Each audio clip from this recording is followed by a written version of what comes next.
It's about time the police got on the right track with this guy. What's going on, YouTube? Welcome to WeSibs, West Coast, East Coast Siblings, where we talk about your favorite movies and TV shows. Yes, we're back with episode 12 of The Fugitive. We are wrapping up very soon, so be sure to hit the subscribe button and click the bell, as today we talk about the 3 things you need to know from the episode. Yes, your 3 biggest takeaways. Let's dive into it.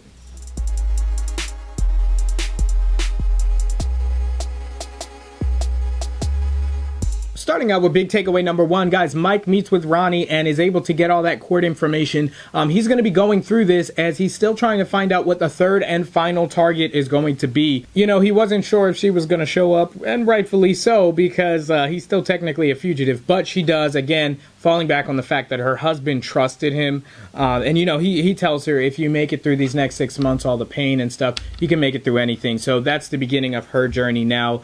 But from there, moving on into big takeaway number 2, guys, as Mike is going through these court documents, he's learning a little bit more about Colin and his situation. I talked in the last episode about how their experience with the system failing them is probably what's going to give them some common ground to work with. And we see that he really was made the scapegoat.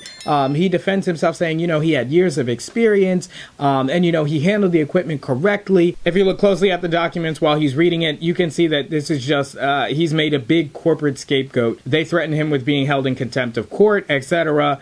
When he's answering the question saying, look, I knew exactly what I was doing, saying it's faulty equipment or whatever the case, it was not because of my negligence that this accident happened. And then finally, guys, big takeaway number 3, the big one, finally Colin Murphy is announced as the real fugitive. The cops finally are on the right track. It took them a little while, seeing as we got 2 episodes left, not including this one.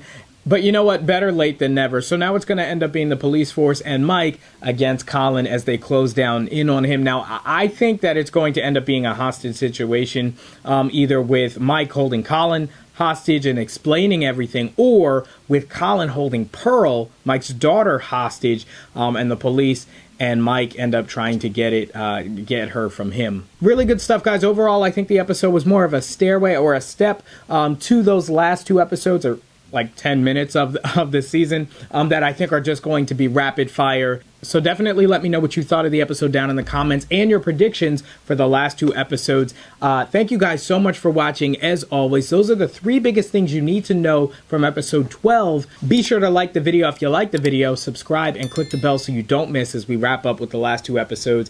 If you're feeling awesome, also go check out our sister channel, the Lotta Quente Ledger. We've got more awesome content over there, including my brand new show, The Granted Geek Show, where I talk about tech and video games. Thank you guys for watching as always, and I'll see you in the next one. Peace!